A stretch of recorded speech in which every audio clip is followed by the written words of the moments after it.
Eh bien, bonjour à toutes et à tous, j'espère que vous allez tous et toutes bien. On se retrouve aujourd'hui pour parler de l'épisode 4. Alors certes en retard, ça sortira dimanche sûrement, de l'épisode de The Penguin, épisode 4, toujours produit par Greg Zobel, sorti le 14-10-2024, d'une durée de 58 minutes.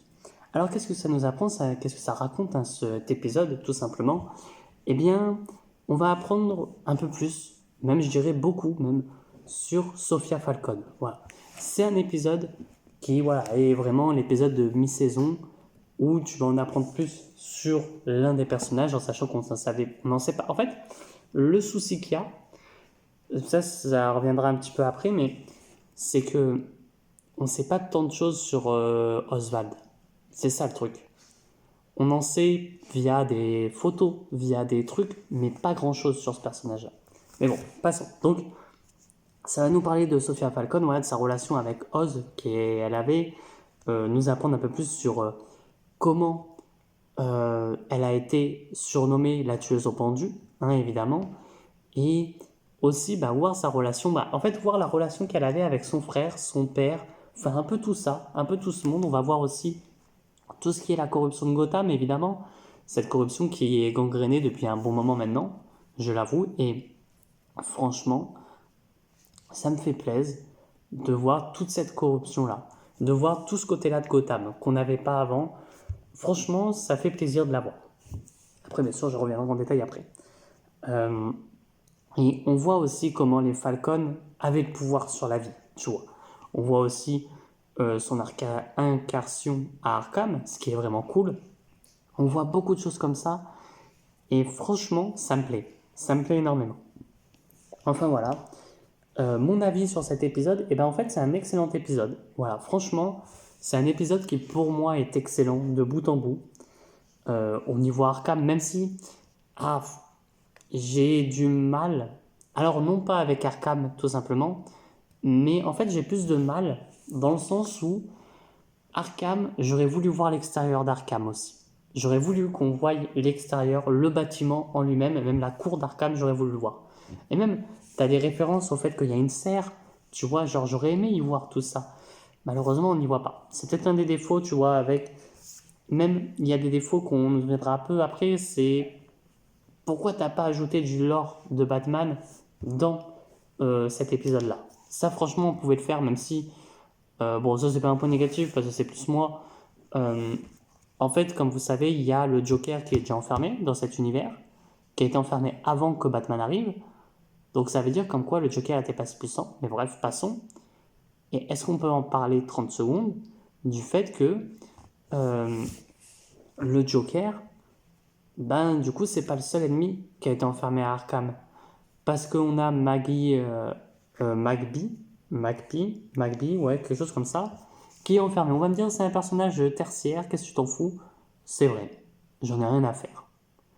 Mais en fait, c'est plus dans le côté où, bordel, s'il y avait possibilité, pourquoi vous le faites comme ça, tu vois? Pourquoi vous faites ça? C'est ça en fait le truc que j'ai plus de mal, c'est pourquoi vous ajoutez des personnages déjà emprisonnés? Parce que ça, on y reviendra plus tard dans les points négatifs, ce petit souci que j'ai avec le fait des personnages à Arkham. Et en fait, pourquoi mettre des personnages déjà emprisonnés, des méchants? Alors oui, c'est une personnage tertiaire, mais elle aurait pu être cool, tu vois. En personnage d'introduction d'un film, ok, tu vois, genre les personnages d'introduction de film, tu peux mettre des personnages tertiaires. Genre en mode hip-hop, et puis basta. Ça aurait pu être cool. Mais non, c'est pas fait, je ne sais pour quelle raison. Enfin bref.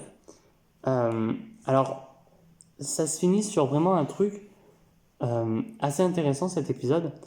Et franchement, j'ai vraiment envie de voir ce que va donner cet épisode. Parce que c'est vraiment un épisode où tu es en mode, oula, qu'est-ce qui va se passer pour la suite? Qu'est-ce qui va se passer? Qu'est-ce qu'il peut y avoir d'autre en plus?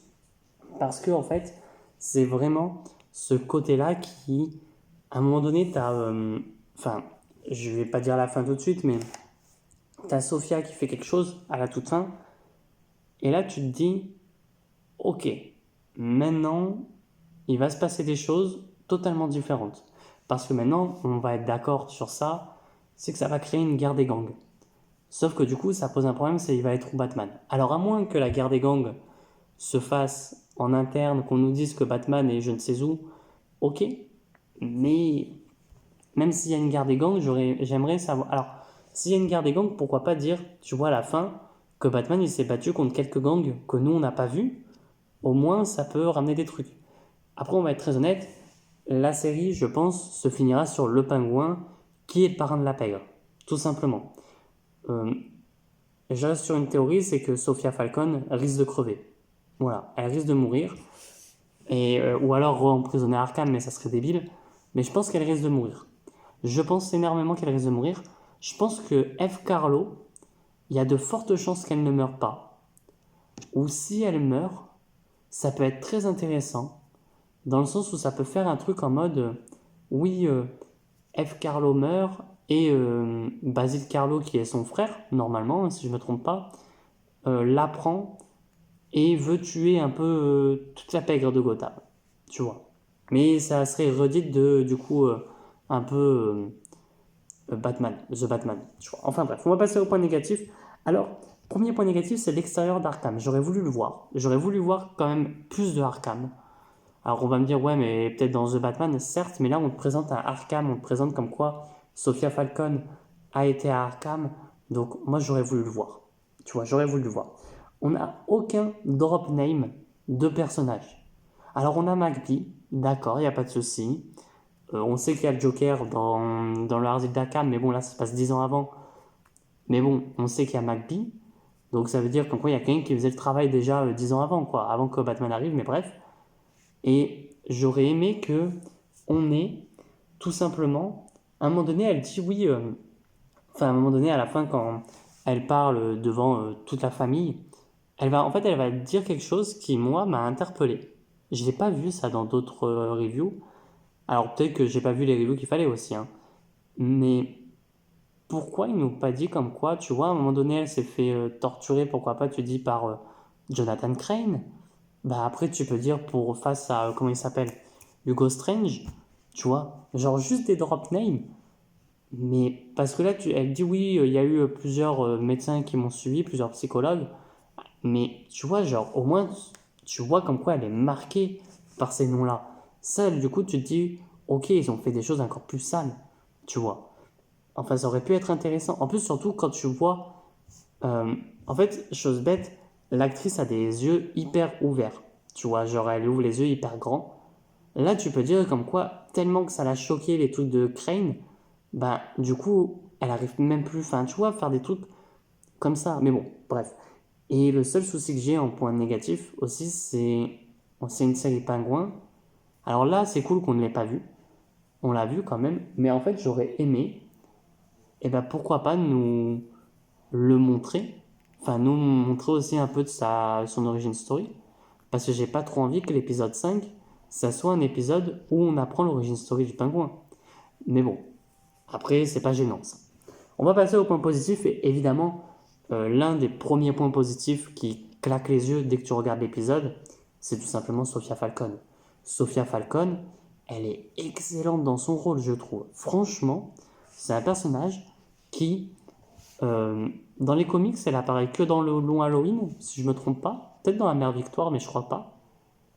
Mais franchement, alors je crois que c'est une refonte hein, du coup du fait de la tueuse au pendu, etc. Mais franchement, j'ai kiffé voir tout ça. J'ai kiffé voir comme quoi, bah, en fait, on apprend que c'est même pas elle qui les a tués. Alors, moi, je me suis attendu à un moment donné qu'on te fasse jouer la folie et que on dise oui, elle les a pas trouvés, mais enfin, c'est pas elle qui les a tués, mais regarde, il y a ces empreintes et tout. Là, j'ai l'impression, du coup, vu qu'il y a la corruption, bah, on te bâcle ça. Mais c'est bien fait, du coup, vu que c'est bâclé. Parce qu'à côté, on dit oui, mais attention, il y a la corruption des Falcons qui jouent, tu vois. Je comprends totalement. Et franchement, en fait, je suis vraiment même déçu. Ça devrait être un point négatif. Pourquoi ils n'ont pas pris Mark Strong en tant que Falcon dès le début? Parce qu'en fait, je trouve, comparé à l'autre, qu'il a plus de charisme, en fait. Parce que l'autre, il rigolait et tout. Que là, bordel, tu prends un Mark Strong et tout dans la... Enfin, tu vois comme quoi il crève l'écran. Alors, bon, déçu que ça soit pas Lex Luthor, mais en même temps, tu te dis, bon, pas de souci, mais ça aurait pu être un putain de Lex Luthor aussi, tu te dis. Enfin voilà, bon après, pour Mark Strong, je m'attendais à ce qu'il y ait à un moment donné la petite chenille de Shazam qui arrive pour lui dire que son plan était bientôt prêt. Ça, je me suis attendu, je me suis dit, bon, elle est où? Tu vois, en mode, il change d'univers, mais elle se déplace, ça aurait pu être drôle. Ou au moins de voir une chenille, tu sais, qui l'écrase sans faire exprès, ça aurait pu être drôle. Enfin, non, je dis des conneries, mais voilà, je kiffe. Après, voilà, il y a un truc que j'ai kiffé aussi, c'est le côté avec Arkham. Même si j'ai dit que je voulais voir l'extérieur, franchement, c'est le Arkham que je m'attendais. Peut-être qu'il y aurait pu avoir d'autres trucs qui auraient pu être en plus, hein, mais c'est vraiment le Arkham que je m'attendais. Et franchement, pourquoi Todd Phillips ne s'est pas inspiré, alors inspiré non, mais n'a pas fait ça pour son Joker? Ça aurait pu être largement mieux.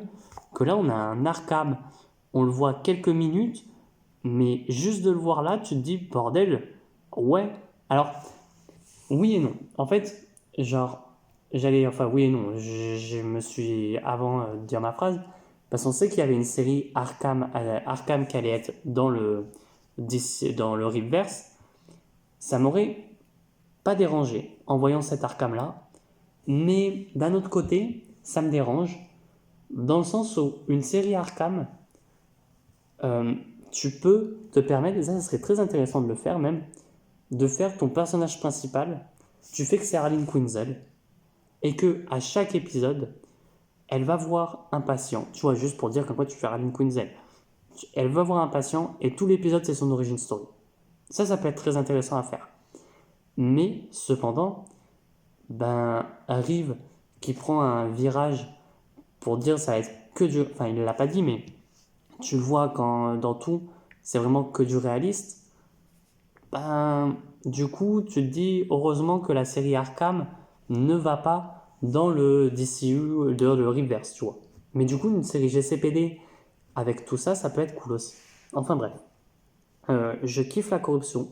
Alors, la corruption dans la série, évidemment, parce qu'en fait, cette corruption-là, elle est bien faite, faut se dire. C'est pas une corruption qui est mal faite en mode gneu, je fais la corruption et puis basta. Non, non. Là, elle est très très bien faite, je trouve. Euh, Elle marche extrêmement bien. Et puis, tu te fais pas chier. Genre, tu vois comment ça marche. On te fait comprendre, oui, non, mais Falcon a dit ça, donc en fait, on le fait. Hein, on n'a pas. Voilà. Même les Falcons sont excellents, je trouve. Tu vois tout le côté avec les Falcons. Alors, du coup, je me pose la question si du coup, c'est pas. Comment il s'appelle Carmine Falcon qui a tué sa femme. Mais bon, ça pourrait être possible. Tu vois. Après, je pense pas que ça soit le but de la série de nous dire oui, voilà, on va apprendre aussi qui a vraiment tué la mère de Sophia. Je pense que ça, c'est une sous-intrigue, mais qui aura pas lieu d'être, tu vois. Ou alors, on va l'apprendre à la fin, où on va comprendre que c'était lui. Enfin, voilà. Après, du coup, c'est bien. En fait, ce qui me choque, c'est on a des références à The Batman, on a encore une référence au fait que euh, Carmine Falcon aurait une relation avec quelqu'un et tout. Et pourquoi vous faites des références à tous les personnages de The Batman, sauf à Batman? Vraiment, t'as l'impression que le prochain The Batman 2, il va pas s'appeler Batman, il va s'appeler un autre nom. Hein, franchement, enfin bref. Et voilà, après, bah, il y a toute l'ambiance voilà, de Gotham, etc. que je kiffe. Et il y a aussi bah, l'acting. Voilà, faut le dire, tous les acteurs sont bons dans cette série. Et il y a toujours ce côté-là où je reste persuadé que, ben oui, comment il s'appelle comment elle s'appelle F. Carlo va être obligatoirement une taupe. C'est obligé à un moment donné. Parce que là, le seul épisode où tu le vois pas, où tu la vois pas, c'est là, pour le truc de Sophia Falcon. Et le dernier moment où tu la vois, c'est après qu'il y a eu le truc de la drogue, que elle dit oui, je vais me repoudrer le nez. Et après, tu as celle qui travaille pour les marronniers, je sais plus son nom, qui va dire on te fait surveiller, on a appris des choses. Là, désolé de dire ça, mais j'en suis persuadé que du coup, euh, c'est elle qui a balancé. Voilà, après ça peut-être on le saura plus tard, mais j'en reste persuadé. Enfin voilà, l'épisode sortira dimanche, sûrement, ou peut-être aujourd'hui dans la soirée, enfin bref, je sais pas. Mais voilà, oui, j'avais pas eu le temps de le faire, et donc bon, bref. Sur ce, dites-moi ce que vous avez pensé de l'épisode 4. Moi, je vous dis à très bientôt et à très vite pour de prochaines vidéos. Allez, ciao tout le monde.